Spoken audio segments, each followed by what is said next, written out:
Salut tout le monde, bienvenue dans ce nouvel épisode des TechZen, les podcasts de Kaizen Solutions. Je suis Alexandre Monnier, doctorant CIFRE de Kaizen. Dans ce numéro, nous allons parler de Graph Neural Networks. Pour comprendre les Graph Neural Networks, il faut d'abord comprendre ce qu'est un graphe.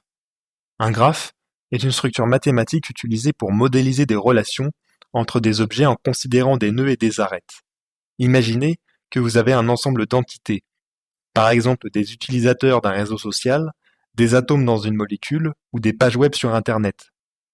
Ces entités pourraient être représentées par des nœuds dans un graphe. Les arêtes, quant à elles, représentent des connexions ou des relations entre ces entités. Par exemple, un lien peut indiquer une amitié, une liaison chimique ou un hyperlien entre deux pages web.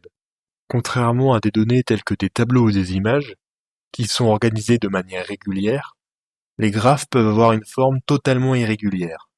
Par exemple, un utilisateur peut avoir des dizaines de connexions, tandis qu'un autre n'en a qu'une seule. Cela complique l'analyse des graphes avec des méthodes classiques de deep learning, qui préfèrent des données bien structurées et équilibrées. C'est là qu'interviennent les Graph Neural Networks. Ces réseaux exploitent la structure même du graphe pour apprendre des informations sur les nœuds et leurs connexions. Ils sont largement utilisés dans des applications variées. Par exemple, ils permettent la classification de nœuds, ce qui peut être utile pour détecter des comptes spam dans un réseau social. Ils servent également à la prédiction de liens, comme dans les systèmes de recommandation qui suggèrent des amitiés. Enfin, ils sont utilisés pour la classification de graphes dans des contextes tels que l'évaluation de la toxicité d'une molécule. Le cœur de ces technologies repose sur un concept clé, le message passing. Le message passing consiste à échanger et agréger des informations entre un nœud et ses voisins immédiats. Dans un graphe, chaque nœud combine ses propres caractéristiques avec celles des nœuds connectés pour enrichir sa représentation. Ce processus est répété sur plusieurs couches, permettant au modèle de capturer les relations locales et globales à travers le graphe. Mais attention, le message passing ne doit pas être confondu avec le processus d'apprentissage en lui-même. Ce dernier repose, comme dans toutes les approches classiques en deep learning, sur la mise à jour des poids du modèle à l'aide d'une fonction de perte et de la rétropropagation. Il existe de nombreux types d'architectures de Graph Neural Network, chacune adaptée à des besoins et contextes spécifiques.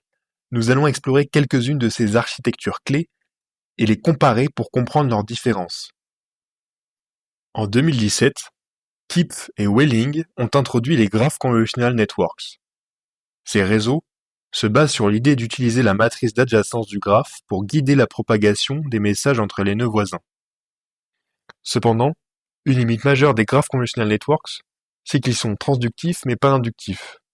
Cela signifie qu'une fois le modèle entraîné, il est limité aux graphes utilisés durant cet apprentissage. Si un nouveau nœud ou un nouveau graphe est introduit, le modèle ne peut pas généraliser directement. Ce manque d'inductivité restreint leur utilisation dans des contextes où les données évoluent. Peu de temps après les Graph Convolutional Networks, Hamilton et al., la même année en 2017, dans leur article Inductive Representation Learning on Large Graphs, ont présenté l'architecture GraphSage. La particularité de GraphSage réside dans sa capacité à apprendre une fonction d'agrégation des informations. Tout d'abord, il échantillonne un sous-ensemble des voisins pour chaque nœud.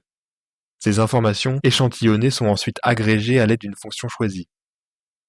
Cela peut être une simple moyenne, une somme ou même un modèle de deep learning plus complexe.